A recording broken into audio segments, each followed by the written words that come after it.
She parked on my driveway like she owned it. I told her to move. She laughed. What started as a parking dispute with the HOA queen turned into sabotage, a courtroom war, and a fiery act of revenge that nearly cost me everything. But she picked the wrong neighbor to burn.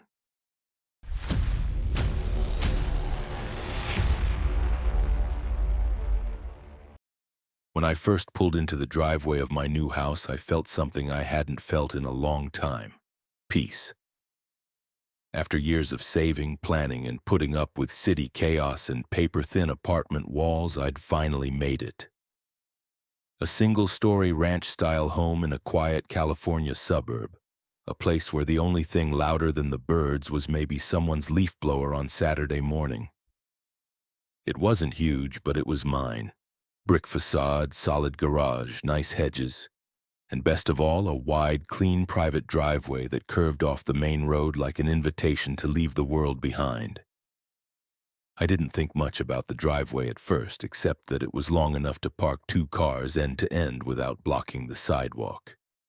It had a bit of a slope, which annoyed me slightly when unloading groceries, but otherwise, it was perfect. The property map clearly marked it as part of my parcel. Legally, cleanly, no easements, no shared access. Just concrete, curb, and freedom. The first week went by uneventfully. I unpacked, changed the locks, installed a smart doorbell, met a few neighbors, the usual suburban onboarding. An older couple across the street gave me banana bread. A teenager from next door offered to mow my lawn for $20.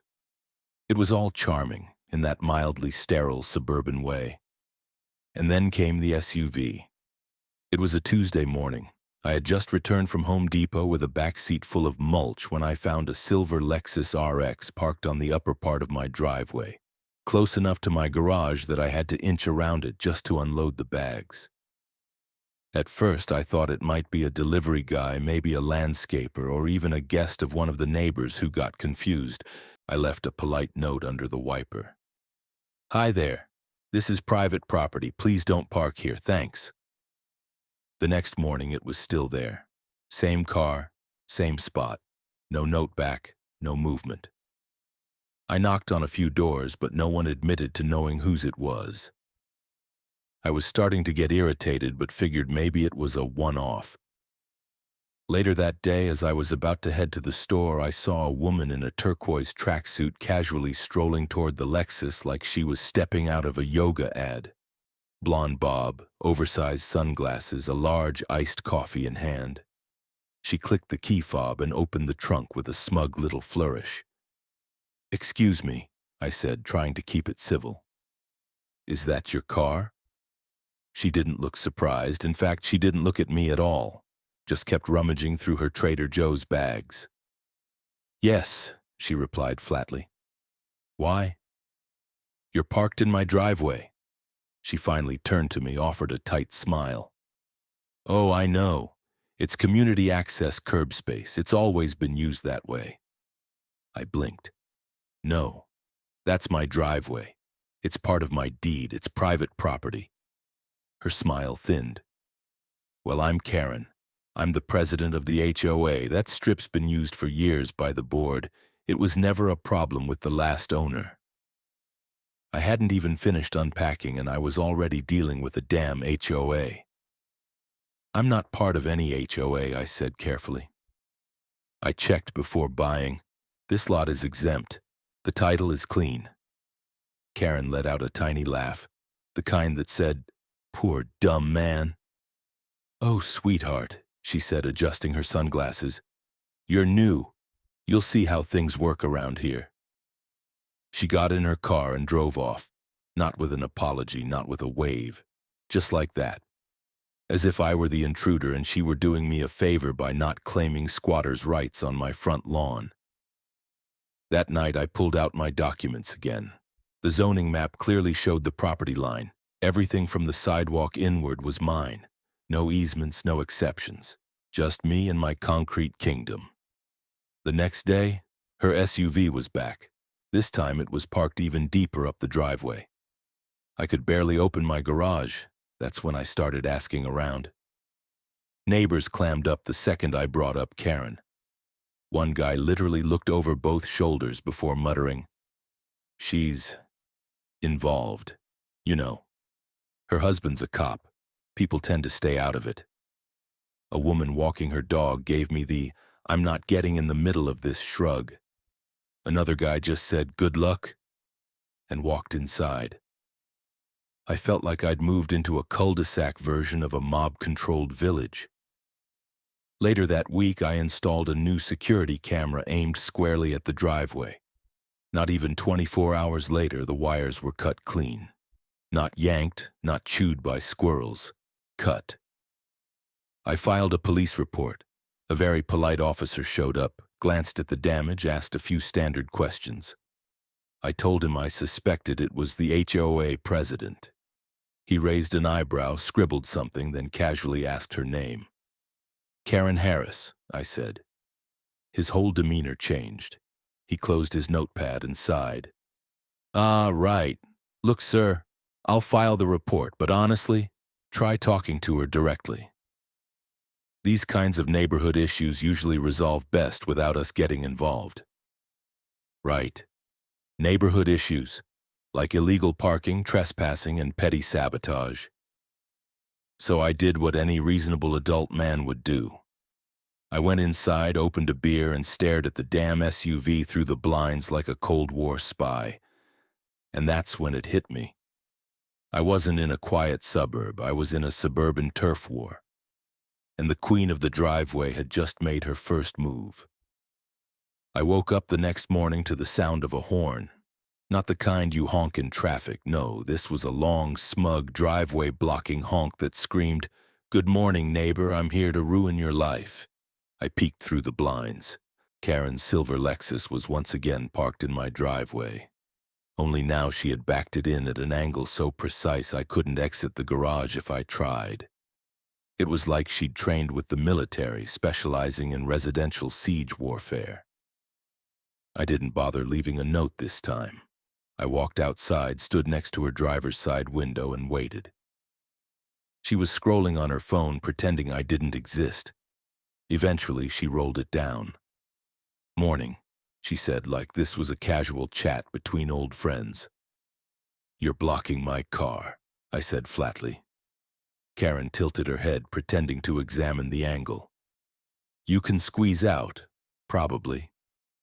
"I'm not squeezing anything. You're parked on my property." She blinked innocently. "You're still on this?" Then she added in the most Karen tone ever, "I don't think you understand how the community functions. This space has always been shared." "No, it's not shared. It's mine." She smiled, that tight-lipped HOA presidential smirk. "Then call the cops. Let's see how far you get." She put the car in gear and slowly rolled forward, dragging a few leaves with her tires like a final insult. I just stood there, stunned. This woman had weaponized politeness and turned my driveway into her throne. The following week was a slow descent into petty hell. First, she began parking there every single day, mornings, evenings, sometimes overnight. Sometimes she'd even leave the windows cracked, like the car itself was lounging. I tried contacting the police again, but surprise, no one responded. Once a patrol car drove past while her SUV was parked squarely across my driveway. I waved them down. They barely slowed. Later, I found out the officer in the passenger seat was none other than Officer John Harris, Karen's husband. I filed another complaint, this time with the city, zoning department, nothing. "It's a private civil matter," they said. "Resolve it with your HOA." When I explained I wasn't part of the HOA, the clerk gave me a look like I was the one causing trouble. That weekend, I installed a new sign, "Private property, do not park, towing enforced."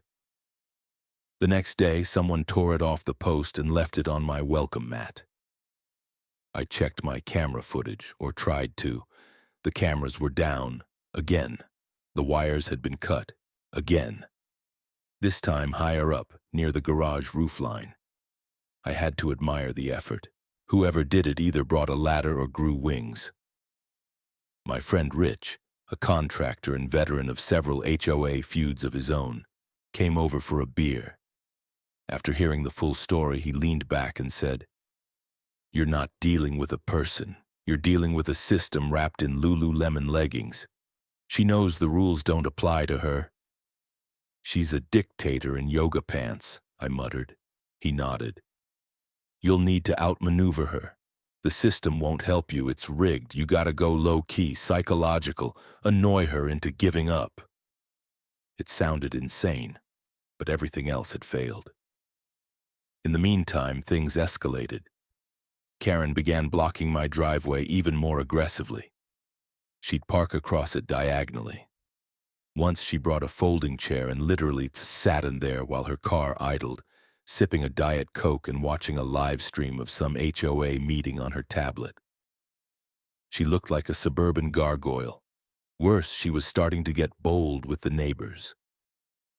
I overheard her chatting with one of them on the sidewalk. "He's just difficult. You know how these people are. Doesn't want to be part of the community." That tone again, the kind that makes these people sound like a crime. I confronted her once more, straight up knocked on her door. Her husband answered, 6'2", buzz cut, uniform hanging on the rack in the foyer like a silent warning. "Hi," I said. "Can I speak to Karen?" "She's busy." "I'll wait." He stepped forward just slightly. Not a threat, but a posture. "If you have an issue with HOA matters, email the board." "I'm not part of the HOA." He didn't blink. "Then maybe this neighborhood isn't a good fit for you." The door closed in my face. By now it was starting to feel less like a parking dispute and more like psychological warfare. The neighbors wouldn't meet my eye. Someone had dumped a pile of wood chips at the base of my driveway entrance, just enough to be a nuisance.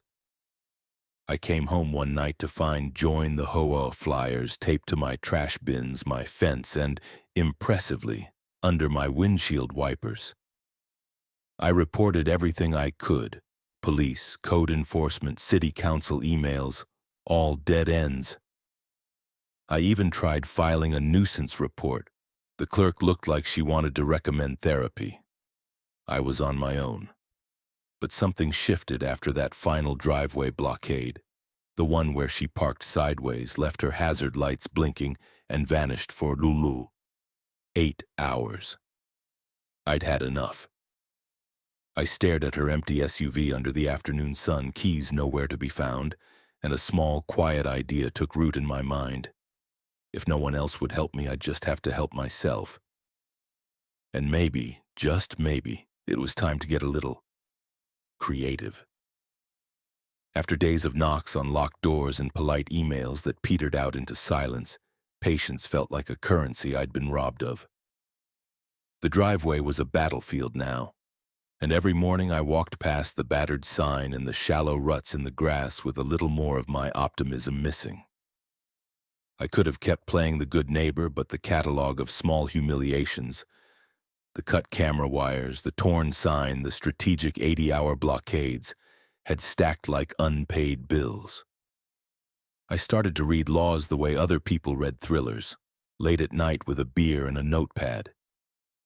There was, it turned out, a surprising amount of protection for property owners who could prove ownership and persistent trespass. The law felt like a dusty manual written in plain print just for moments like this. I didn't become a vigilante overnight. I became methodical. I documented everything until even I was bored of my own paperwork. Date-stamped photos, neatly labeled video files, a journal with times and descriptions, neighbors' casual comments clipped from emails. I learned the names of the city clerks who pretended not to know how to escalate a complaint. I learned that bureaucracy could be beaten with patience and paperwork. I also learned something darker. When the formal path was a dead end, people sometimes used other paths. I did not like the thought of following that route, but the Lexus on my driveway felt like a provocation I could no longer politely ignore. So I started small and stupidly satisfying. The first time the Lexus was towed away from my driveway, I sat on my porch drinking a beer and feigning surprise as the driver hooked her vehicle. I had arranged for a tow through the legal channels available to a homeowner whose access was blocked. No theatrics, no lies, nothing that would put me in legal jeopardy beyond a neighborly spat. The Lexus disappeared for a day and returned with a venomous glare from Karen and an alibi too polished to sink a nail into. That emboldened me. I realized that the mere inconvenience of losing the car for 24 hours made her escalate. Other things I did were quieter, less dignified, and I will not spend time explaining the specifics. They were not clever how-to tips, and they weren't a manifesto. They were clumsy, human, and occasionally illegal. I punctured her aura of invulnerability more than her tires, though there were nights when the Lexus refused to start and a fake flat tire kept her walking back to the house like a disgraced monarch. I learned to be careful. Sabotage without deliberation becomes confession. I did not leave tools. I did not brag, and I avoided anything that would tell a detective my name. Psychology became my weapon. I created subtle disturbances that suggested misfortune without fingerprints. A note left on her windshield lamenting the neighborhood's sadness. A polite flyer reminding everyone that private property mattered. A ring of mundane annoyances that made Karen look paranoid. She escalated in performative ways. She installed new cameras and then posted a selfie with them, triumphant and smug. She called neighborhood meetings where she played the martyr, eyes glassy, voice trembling, claiming she was the victim of a relentless campaign. That was the part I hadn't expected. How effective the performance of vulnerability was when paired with authority. And then she struck preemptively. I found, tucked into my mailbox like a grenade wrapped in envelope stock, a summons. She had filed a complaint, harassment, stalking, property damage, all the things she could say when the narrative favored her. The papers smelled faintly of printer ink and something colder. Escalation. Reading the words felt like having someone shove a microphone into my face and ask me to confess on live television. Suddenly, the clever little tactics that had amused me felt heavy. I sat on my kitchen steps and realized I was no longer the person who moved in and expected to be left alone. I was someone who had answered provocation in kind. The legal paperwork was swift and precise. Her attorney's letter was kinder than the woman who parked like a siege engine. Measured, professional, full of phrases like voluntary cessation and injunctive relief. In the margins of my notebook, I wrote down a plan. Keep the documentation, call my own lawyer, do not talk to the press, do not provoke in ways that leave a trail. It was almost funny how domestic the advice sounded next to the knowledge that two grown adults were now arguing over 6 concrete yards of driveway like they were fighting for a throne. The summons hung on my fridge like a new calendar reminder. Outside, the Lexus sat where it always did, smug and metallic, but this time there was a flicker in Karen's posture I hadn't seen before. She looked triumphant, fragile, and very certain the next move would be hers. The air hummed with the silence before the next escalation. I closed my laptop, poured a drink, and tried not to imagine the courtroom lights. Walking into the courthouse felt surreal. It was like being asked to show up for a game you didn't sign up to play, only to realize your opponent had memorized the rulebook and hired a referee. The hall smelled like old paper and Lysol, the kind of sterile anxiety you can't scrub off. I wore my best shirt, navy, ironed, still a bit wrinkled from the car seat, and a face I hoped looked calm. Inside I was vibrating. Karen, of course, looked like she'd stepped off the cover of Suburban Power Monthly. Crisp white blazer, pearl earrings, hair sprayed into an architectural marvel. She sat at the plaintiff's table like a queen overseeing a particularly disappointing province. Her lawyer, tall, tanned, probably named Chad, whispered to her with the energy of a man who played tennis more than he practiced law. My own attorney, a short woman named Laura with a voice like broken granite, sat beside me and reviewed our notes for the 10th time. She was the kind of person who scared you slightly even when she was on your side. "Say nothing unless asked," she said again. "Let the evidence speak. If they want theater, let them drown in it." The judge entered, a tired-looking woman in her 60s, glasses perched low, eyes sharp. The kind that probably hated HOA drama but would endure it with professional patience. Karen's side opened first, and oh, did they open. She teared up within the first 10 minutes. Her voice trembled as she described months of fear, stress, and harassment. Her monologue painted me as some unhinged aggressor, slashing her tires, tormenting her family, making her feel unsafe in her own community. Her husband, conveniently absent from the courtroom, was mentioned like a tragic backdrop. A police officer forced to watch helplessly as I was terrorized. She dabbed at her eyes with a tissue so clean I half suspected it had been ironed. Her attorney presented photos of flat tires, vandalized signs, ominous notes. No fingerprints, no footage, no witnesses, just shadows and suspicion. Enough to plant the seed, enough to turn doubt into discomfort. The judge frowned, took notes. I clenched my jaw so tight my teeth ached. Then it was our turn. Laura stood like a woman loading a shotgun. She began with the property map, enlarged, highlighted, irrefutable. My driveway, my land, with every inch of cement outlined in county-verified ink. She introduced the documents: title, survey, parcel records. Karen's claims about community use fell apart in real time. Then came the footage. I had one working backup camera, a cheap little motion sensor tucked inside the mailbox that Karen's scissors hadn't found. On screen, we watched her park, get out, scoff at the sign, and wave at a passing neighbor like she was on parade. We saw her walk across the lawn, knock down a marker post, and drive away without a glance.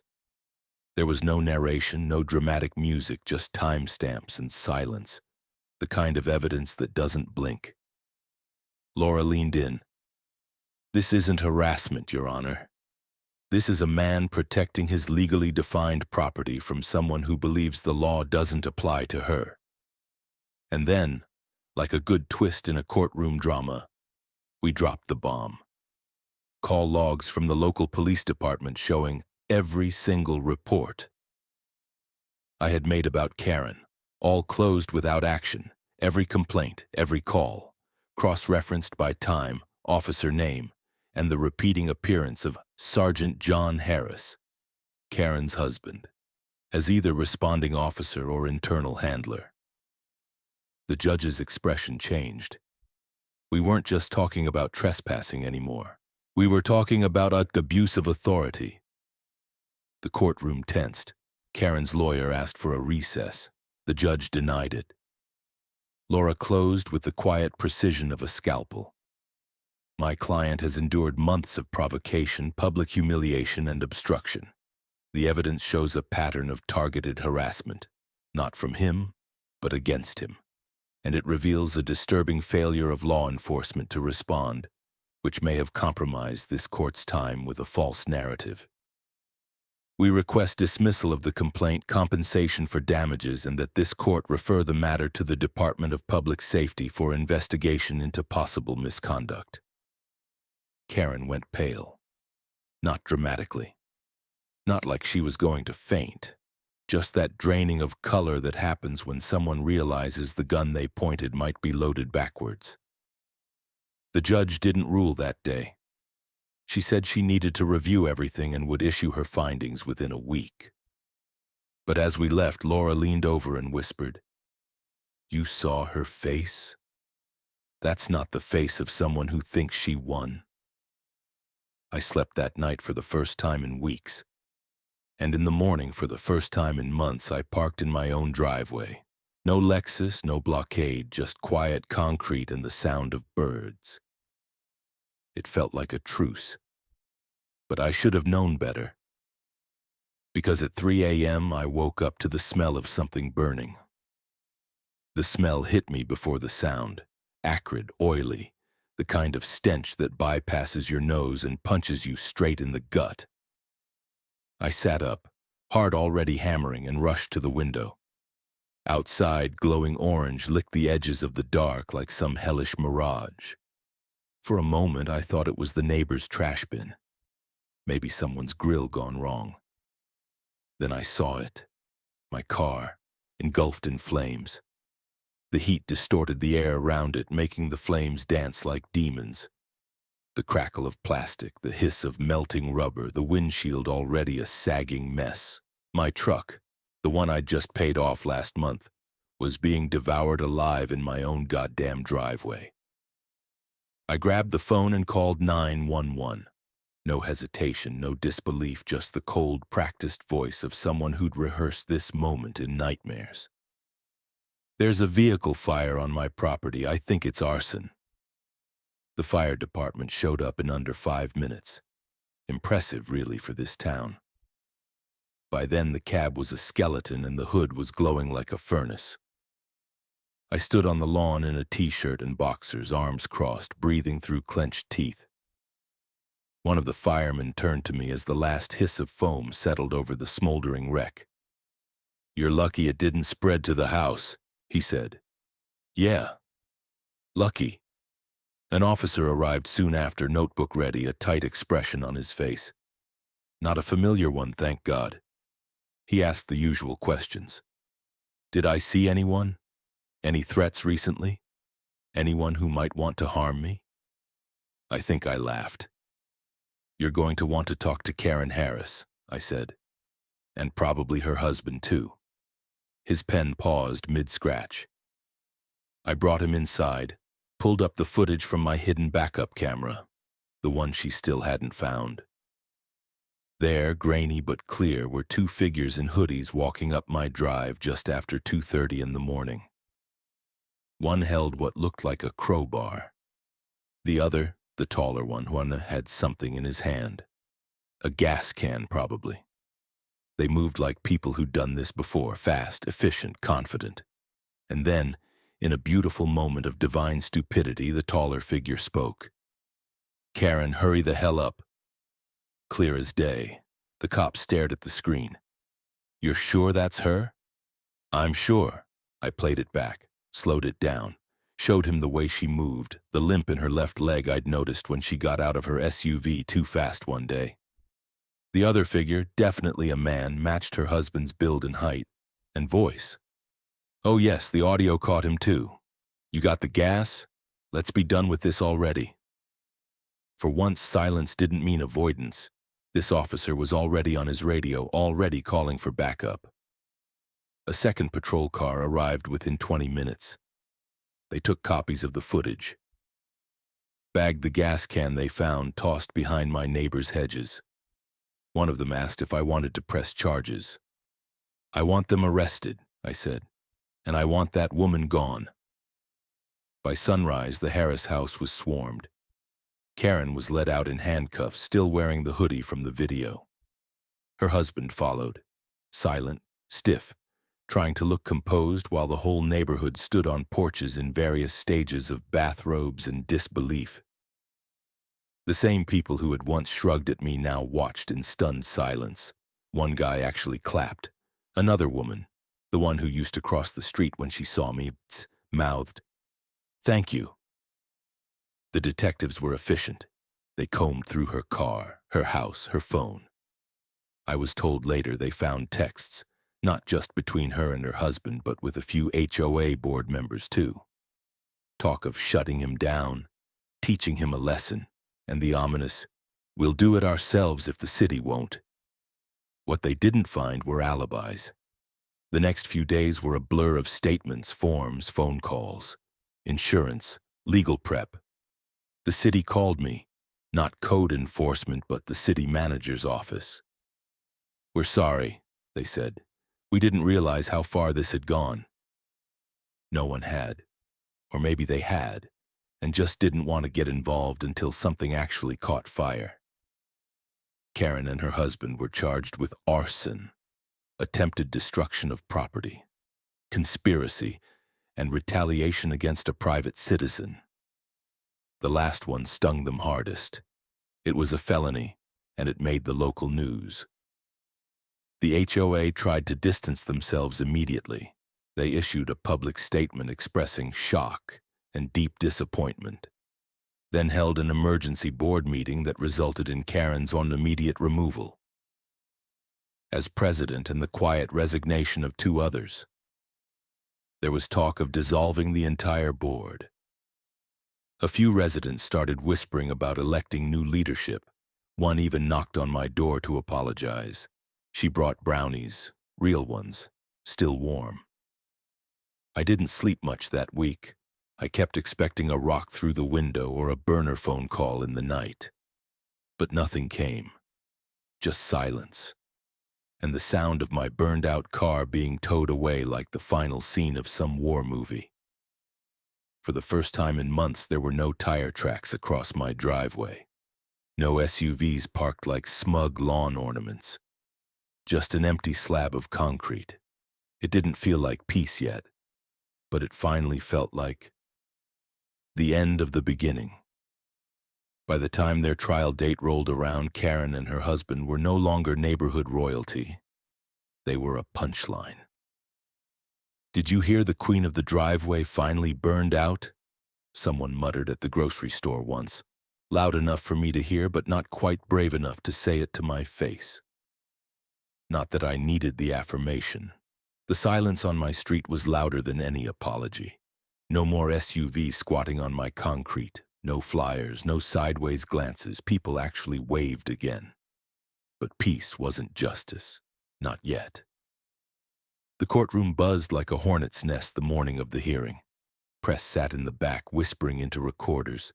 Neighbors filled the gallery, some out of morbid curiosity, others, I like to think, to see the end of a reign that had held them hostage in manicured fear. Karen walked in first, flanked by two attorneys and dressed in a charcoal gray pantsuit that tried very hard to say professional instead of felon.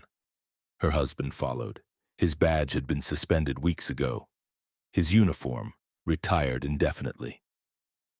Neither looked at me. This wasn't about parking anymore. This wasn't about signs or bylaws or stolen authority. This was about a woman and a man so drunk on local power, so used to never hearing no, that the first time someone pushed back, they tried to burn it, and me, to the ground.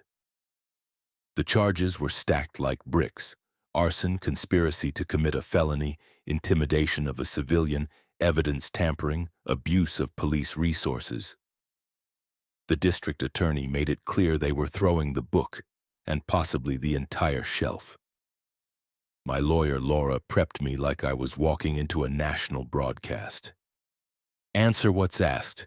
Don't editorialize, let them sink themselves. Her voice was colder now, more surgical than it had been in civil court. Criminal court was blood sport, and she was good at it. Testifying was the hardest thing I'd done in months. I spoke of the late-night sabotage, the dead cameras, the vandalism, the silence from local authorities. I described the fear of walking outside my own home and not knowing if my truck would still be there.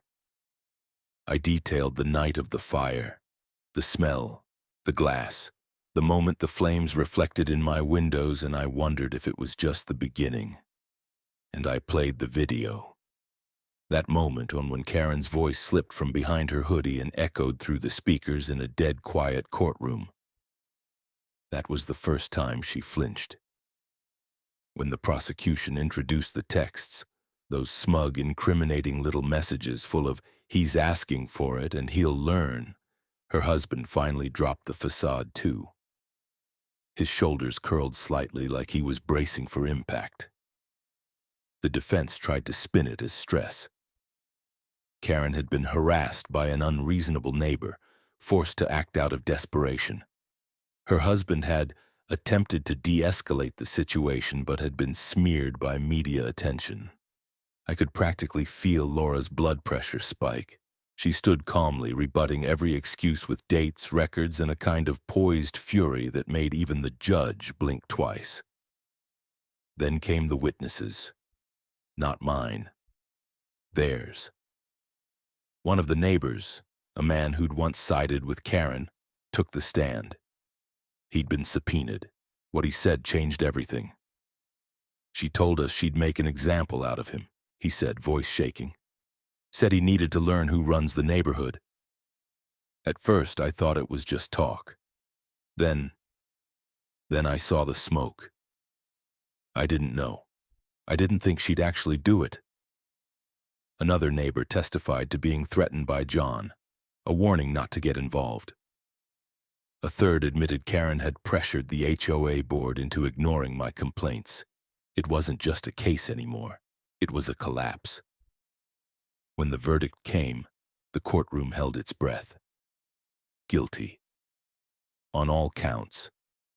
Karen Harris was sentenced to 3 years in state prison, with no chance of early parole. Her husband, John, received 5 years, his law enforcement career officially over.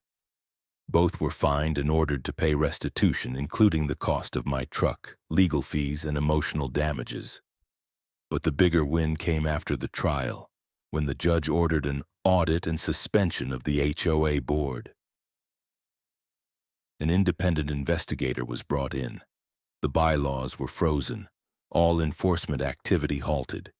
A full community meeting was called to begin the process of electing a new board, one that wouldn't use lawn height as a weapon. The woman who once ruled with fake smiles and thinly veiled threats was now in an orange jumpsuit blinking under fluorescent lights. The man who once blocked my reports with a badge now stood behind a defense table, stripped of everything. And I walked out of that courtroom with my shoulders back, keys in hand, and no one waiting to block my driveway ever again. 6 months passed like a slow exhale. Long days, warm evenings, and not a single Lexus in sight. The driveway, once a battleground, now felt like sacred ground. I even had it repaved, fresh concrete, smooth lines, no trace of scorch marks or Karen's holy tire ruts. It gleamed like a declaration. This is mine. No one argued anymore. Life settled, quietly, deliciously. Neighbors started talking to me like I wasn't radioactive. The older couple across the street waved every morning. That teenager who once offered to mow my lawn, now he did it weekly, free of charge, said I was a legend, and asked if I'd sign his civics project. One guy brought me ribs from his smoker. Another offered to help build a new mailbox, one that doesn't have to double as a surveillance bunker. At first, I kept waiting for the other shoe to drop. I'd been in fight mode for so long, peace felt like a trap. But the quiet kept stretching. No late-night engine revving, no flyers, no passive-aggressive notes about my trash bins. The air was clean, not just of smoke, but of tension. One Saturday afternoon, I hosted a barbecue. My first, nothing fancy. Just burgers, cold beer, and some suspiciously decent potato salad from the lady 2 doors down, who once swore she didn't take sides. People came, chairs unfolded, dogs wandered, laughter actually happened. At one point, I stood by the grill, beer in hand, and caught myself smiling like an idiot. That's when she walked up. Not Karen, she was still behind bars, probably terrorizing prison seating arrangements, but a soft-spoken woman named Marlene. Late 60s, sweater vest in July, clipboard like an accessory. "Hi," she said. "I'm the interim HOA chair. Temporarily, of course. We're doing everything differently now." I raised an eyebrow. "Differently how?" "No more weaponizing bylaws," she said flatly. "No more using power to punish. We're focusing on community upkeep, not control. And we wanted to thank you." "For what?" "For not giving up. You reminded people that standing your ground matters, even if it takes, well, a lot of courtrooms." We clinked solo cups like it was a peace treaty. Later that evening, as the sun dipped behind the rooftops, a kid, couldn't have been more than 8, chased a soccer ball down the street and kicked it straight onto my driveway. He stopped short, wide-eyed, clearly expecting a lecture or maybe an invisible electric fence. I picked it up, gave it a spin in my hands, then kicked it back with a grin. "Careful," I said. "Some driveways bite back." He laughed and ran off.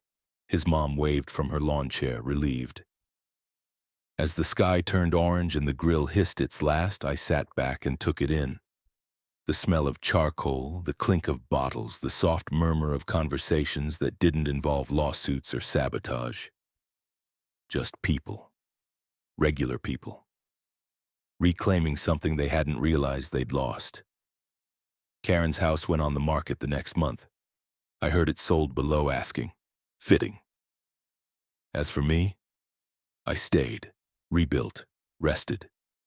Because once you fight off a tyrant with nothing but a camera, a stubborn streak, and a lawyer with murder in her eyes, you realize something. Freedom isn't just owning land. It's being able to walk out your front door without checking for traps,